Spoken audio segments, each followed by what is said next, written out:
Hello विद्यार्थियों, अपने ये क्वेश्चन एक 2 मार्क में या 3 मार्क्स में आएगा कि मिश्र धातु पर नोट लिखो।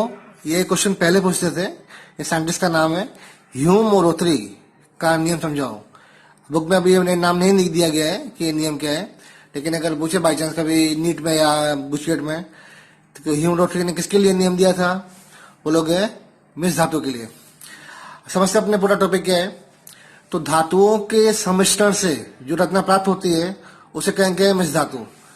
तो जो कुछ गुण, जैसे कुछ गुण हैं और हर धातु में नहीं होते, कुछ में हमें नए गुण चाहिए। जैसे जैसे आयरन है, आयरन में जंग लगता है। हमें ऐसी वस्तु बनाओ जिसमें आयरन तो हो, मतलब वह मजबूत तो हो लेकिन उसमें जंग ना लगे। तो क्या बनाया था? अपने बनाया गया है, तो उससे स्टील बनाया गया है। तो स्टील क्या है? एक टाइप की मिश्र धातु है। तो धातुओं के उसमें अलग धातुओं का अलग अलग धातुओं का सम्मिश्रण है। अच्छा, जो सम्मिश्रण होता है वह क्या कहलाएगा? वह कहलाएगा भाई ये टाइप का ठोस विलयन है। यानी कि वह जो मिश्रण होगा वह मिश्रण समांगी होता है। उसमें घटक कण हर जगह पे एक समान आए हुए होते हैं। अगला पॉइंट, जो अपने बात कर रहे थे ह्यूमरोथरी की, वो उसने कुछ नियम दिए कि भाई हर धातु आपस में नहीं मिल पाएगी। ठीक है, तो जो धातु आपस में, कौन धातु आपस में मिलेंगी, कौन सी आपस में जिसका किसका सम्मिश्रण नहीं होगा, वो शर्त दी गई है। तो उसमें कुछ मुख्य मिला के 3 शर्तें हैं। जैसे अपने मेन 3 शर्तें कौन कौन सी हैं? तो शर्त नंबर 1, धातुओं की त्रिज्या में 15% से अधिक का अंतर न हो।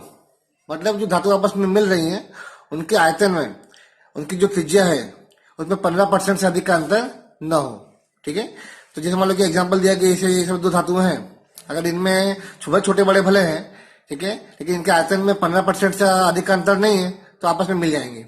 लेकिन अगर ज्यादा छोटे बड़े हैं, इस टाइप के हैं, तो वे आपस में मिश्रण नहीं कर पाते, तो उनका आपस में सम्मिश्रण नहीं हो पाता है। तो आ जाओ नंबर 2 जो पॉइंट है कि उनके अभिलक्षण गुणधर्म। इसमें आपको दोनों पॉइंट आ जाएंगे कि धातुओं के अभिलक्षण गुणधर्म समान होने चाहिए। अभी गुणधर्म होते क्या है? अभिलक्षण गुणधर्म सबसे समझ इसके बारे में कि वह गुणधर्म, जैसे कि पहला गुणधर्म करेंगे उसकी रचना, जो उसका 2 धातुएं हैं जो उनका इलेक्ट्रॉन रचना होती है वह गुणधर्म आता है। जैसे भाई ऑर्गन 3D4S है, किसी का ऑर्गन क्रिप्टन 4D5S है। ये जो रचना है उसकी लगभग समान है। ठीक है, तो पहला पॉइंट, आयतन में अधिक अंतर न हो, उनकी जो इलेक्ट्रॉन रचना समान होनी चाहिए, ज्यादा अंतर नहीं होना चाहिए। अगला पॉइंट, जो जो धातु का इकाई कोश है, जो उसका इकाई कोश है उसकी रचना वो सेम होनी चाहिए। हम जानते हैं क्या होता है इकाई कोश? BCC ना, बॉडी सेंटर्ड, फेस सेंटर्ड, क्यूबिकुलस। जो 2 धातु आपस में मिलने वाली हैं उन धातुओं का जो रचना होती है इकाई कोश की लगभग समान होनी चाहिए, तो ये आपस में आसानी से मिल सकते हैं। तो ये आपके 3 मेन पॉइंट हो गए जो बात की आपने, कि उसका जो आकार था, आयतन था, उसका इलेक्ट्रॉन रचना थी और इकाई कोश का रचना थी, वो लगभग सेम होनी चाहिए। तो ये आपस में जल्दी से मिल जाएंगे। अच्छा, अब जो धातु पढ़ते हैं अपनी, जो अपना 3D ब्लॉक है, 4D ब्लॉक है, 5D ब्लॉक है, तो धातुएं अलग अलग है। उसकी धातुएं क्या कहलाएंगी? धातुएं अपने पढ़े थे, धातुएं संक्रमण होती है ना, तो धातुएं संक्रमण की धातुएं ये आपस में सारी शर्तें पालन करती हैं। जैसे भाई जिंक और कॉपर है, अगल बगल में है। जैसे क्रोमियम है, उसी लाइन में आता है, तो उनके आकार में ज्यादा अंतर नहीं होता, वे आसानी से शर्तें पूरी करती हैं। ठीक है, तो वे अलग अलग अनुपात में, जैसे बोलो निक्रोम, निकल क्रोमियम, ठीक है, फिर वो बोलो मोनल मेटल, फिर स्टील हुई। ठीक है, इन धातुओं में अलग अलग धातुएं मिलकर बनाती है क्योंकि वो सब इसका पालन करते हैं। अच्छा, तो ये सब आपके एग्जाम में ऐसा बोले भाई जिंक और चलो Mg आपस में क्यों नहीं मिलते? तो बोलो कि जिंक Mg का जो त्रिज्या में अंतर अधिक है, पहला पॉइंट। उसकी रचना भी अलग अलग होती है, उनका इकाई कोश भी अलग अलग होता है, इसलिए ये जिंक और Mg आपस में नहीं मिलते हैं। जबकि Fe, chromium, vanadium, tungsten, molybdenum, Mn, ठीक है, ये आपस में मिलकर आसानी से अलग अलग प्रकार के मिश्र धातु बनाएंगे। उसमें स्टील है, स्टील है, कुछ एग्जाम्पल दिए हुए हैं। अच्छा, दूसरी बात, कुछ धातुएं संक्रमण है और कुछ असंक्रमण है। जैसे भाई जिंक असंक्रमण है, कॉपर संक्रमण है, Cd असंक्रमण है, भले डी ब्लॉक के हैं पर असंक्रमण है। अगर ये लोग आपस मिल जाते हैं तो कई उपयोगी धातुएं बनती है। ठीक है, तो आपस में इन सब का सब, इनकी रचना अगल बगल में है, रचना पास पास में होती है, इनका इलेक्ट्रॉन रचना सेम होगा, लगभग आयतन सेम होगा, तो ये काफी फेमस रचनाएं होती हैं। इसको एग्जाम्पल दिए हैं, जैसे भाई पित्तल है, कॉपर जिंक हुआ। कॉपर क्या होता है? संक्रमण। जिंक क्या होता है? असंक्रमण। ठीक है, ऐसे कांसा, कांसा कॉपर क्या है? संक्रमण। ठीक है, और एल्केन क्या है, असंग बॉन्ड। तो ऐसे ही कोई रचनाएं होती है आपस में मिलकर अलग अलग बन सकते हैं। तो ये बोले एग्जाम नोट लिखो, उसके ऊपर से आपको इतना आना चाहिए। तो इसमें मेन तो पॉइंट जो अपने बीच में बात की है, उनको शर्तें होती हैं वो होती हैं, और जो इन शर्तों का पालन करेंगे वे आपस में मिलकर अलग अलग अनुपात में मिलकर एक से अधिक क्या बनाएंगे मिश्र धातु। इन धातुओं में अलग अलग गुणधर्म, जो अच्छे गुणधर्म जो हमें चाहिए, आवश्यक गुणधर्म प्राप्त होते हैं। चलिए विद्यार्थियों, ये अपने क्वेश्चन मोस्ट आईएमपी एग्जाम के लिए, इसमें ये क्वेश्चन एग्जाम में 2 नंबर में, 3 नंबर, 4 नंबर में बहुत पूछा गया है, तो दोबारा आ सकता है। सबसे क्या क्वेश्चन है, क्या ये लिखा हुआ है कि केमोनोफोर यानी पोटेशियम परमैंगनेट की बनावट का समीकरण समझाकर 2 भौतिक गुणधर्म और 2 रासायनिक गुणधर्म ऑक्सीकारक के रूप में समझाओ या दर्शाओ।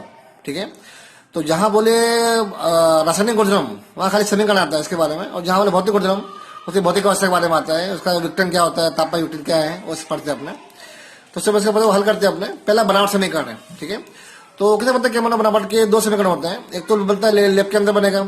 ठीक है, तो इसका जैसे समीकरण मैंने आपको कहा, मैंने आपको एग्जाम में समीकरण बहुत पूछते हैं। तो MnO2 4KHO2, ठीक है, यहाँ पर क्या होगा, इससे बन जाएगा पोटेशियम मैग्नेट। ये जो बना K2MnO4 कहलाएगा पोटेशियम मैग्नेट, और पानी मुक्त होगा। और इसको अपने आगे ले लेंगे पोटेशियम मैग्नेट को, उसमें एसिड डालेंगे तो वह बन जाएगा पर मैग्नेट, और MnO2 मुक्त हो जाएगा दोबारा। ठीक है, तो ये जो प्रक्रिया आपको बार बार लिख के याद करनी पड़ेगी, और आपका नाम लिखना हो, यहाँ पर समझाओ अगर बोले बाई चांस ऊपर, तो जैसे इसका नाम क्या होगा, MnO2 का मैग्नीशियम डाइऑक्साइड, इसका नाम क्या है, पोटेशियम मैग्नेट, नाम लिख के आप पूरा कर सकते हो थ्योरी बना के भी, लेकिन मोस्टली समीकरण ही आता है। अच्छा, अब जो MnO2 है, ठीक है, उसको जो यहाँ बन रहा है MnO2, उसको क्षारीय माध्यम या जैसे KNO3 ऑक्सीकारक पदार्थ है उससे प्रक्रिया की जाए तो गाढ़े रंग का क्या बनता है, K2MnO4 बनता है। जो पहला पॉइंट था मैं बात कर रहा हूँ, मैं पहला पॉइंट का MnO2 है, उसमें प्रक्रिया की जाए K से और या जैसे ऑक्सीकारक से, तो ये K2MnO4 है। ये किस रंग का होता है, गाढ़े रंग का पदार्थ होता है। अगर बोले समझाओ तो समझाने का, खाली खाली समीकरण लिखो तो आपका आंसर यहाँ पे आ गया, इसके आगे आपको लिखना नहीं है। अच्छा, अब आगे लिखो, देखते हैं अपने कि दूसरा, अगर बाद में कोई अम्लीय माध्यम ले लो, इसको आगे लेके, ठीक है, आगे अम्लीय माध्यम ले लो, क्या बन जाएगा, वहां बन जाएगा पोटेशियम, आ जाएगा परमैंगनेट। ये जो प्रक्रिया कहलाती है, प्रक्रिया कहलाती है असमानपतन प्रक्रिया। तो यहाँ पर 2 चीजें होती हैं, एक में वृद्धि होगी, एक में कमी होगी। देखते हैं अपने से, भाई MnO4 है, ये MnO4 माइनस से क्या बन रहा है, MnO4 माइनस बन रहा है और MnO2 बन रहा है। तो Mn से 2 चीजें बन रही है, MnO4 और MnO2। जहां पर ऐसी घटना हो उसे कहेंगे अपने असमानपतन प्रक्रिया। तो थोड़ा अपने आगे बढ़ेंगे अब, तो और उद्योगों बनाना हो, उद्योगों के अंदर बनाना हो बड़े पैमाने पर, क्या क्या करेंगे अपने, MnO2 के क्षारीय ऑक्सीकरण से प्राप्त हो जाता है, जो प्राप्त होगा उसका क्या करेंगे, अपने उद्योग अपडेट करेंगे और पोटेशियम परमाणु प्राप्त कर सकते हैं। कैसे, तो जैसे यहाँ लिखा हुआ है कि MnO2 KOH मिलाया गया है, क्या बन गया, पोटेशियम मैग्नेट।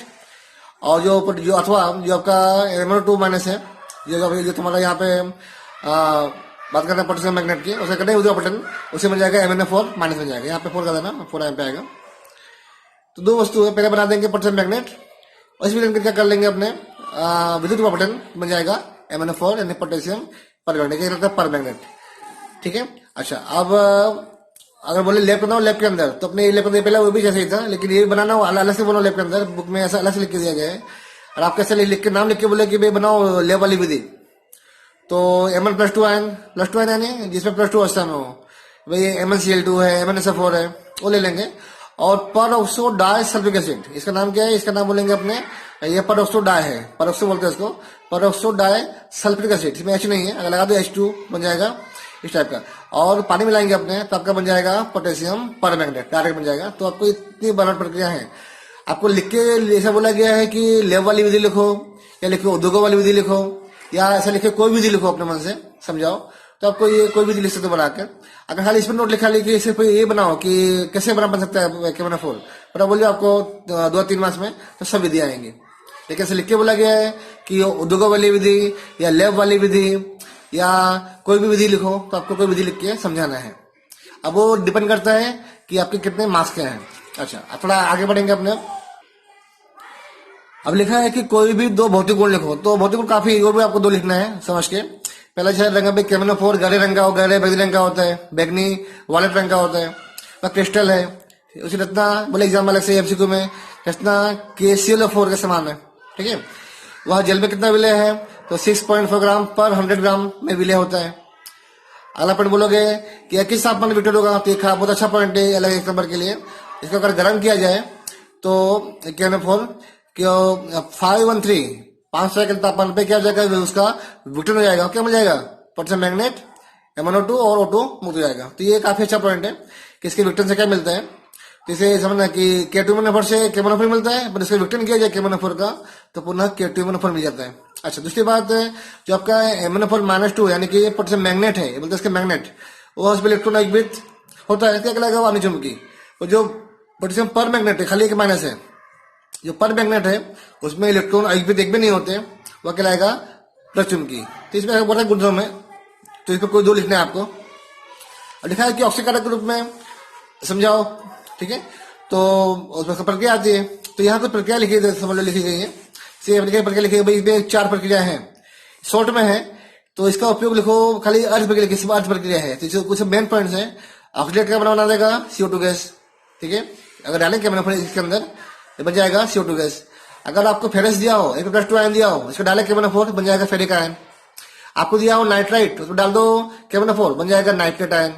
और आपको दिया हो आयोडाइड दिया हो, डालो KMnO4 बन जाएगा आयोडीन आयन।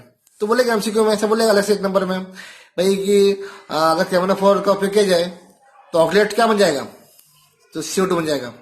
आपको दिया हो Fe+2 आयन, क्या बन जाएगा, +3 आयन, ठीक है। क्या नाइट्रेट क्या बन जाएगा, नाइट्रेट बन जाएगा। जैसे क्या सब ऑक्सीकारक प्रक्रिया है, तो ऑक्सीकारक रूप में काम कर रहा है KMnO4। अच्छा, बोले समीकरण लिखो, तो समीकरण आ गया, ये सब अर्थ प्रक्रिया थी, ये पूरे समीकरण है। ये समीकरण लिखा मैंने CO2O4, ठीक है। क्या डाला मैंने MnO4 और माध्यम अम्लीय माध्यम है, तो ये पूरा बन जाएगा +2 और H2 और CO2। तो यहाँ खाली ऊपर खाली आधा दिया था, CO2 दिया था, ठीक है, और इलेक्ट्रॉन मुक्त हो रहा है। और यहाँ आपको पूरा दे दिया प्रक्रिया बना के, तो आपको कोई भी 2 प्रक्रिया करनी है, वो 2 प्रक्रिया है, ठीक है। एग्जाम में बोले अगर 2 भौतिक गुण लिखो, 2 रासायनिक गुण लिखो, तो लिख के आपको दर्शा देना है, ठीक है। अब जितना बोला कि उस आधार पर करना है, लेकिन MCQ तो करना पड़ेगा आपको अलग से भी। भाई आपको आयोडाइड दिया होगा, क्या बन जाएगा आयोडाइड से, आयोडीन बनेगा। आपको नाइट्राइट दिया हो, क्या बन जाएगा, उससे बन जाएगा नाइट्रेट बन जाएगा। आपको याद करना पड़ेगा अलग से भी, तो इसको लिख के करना है प्रक्रिया है। क्वेश्चन मोस्ट टाइम पे एग्जाम के लिए, तो आपको ये क्वेश्चन ध्यान से करना है।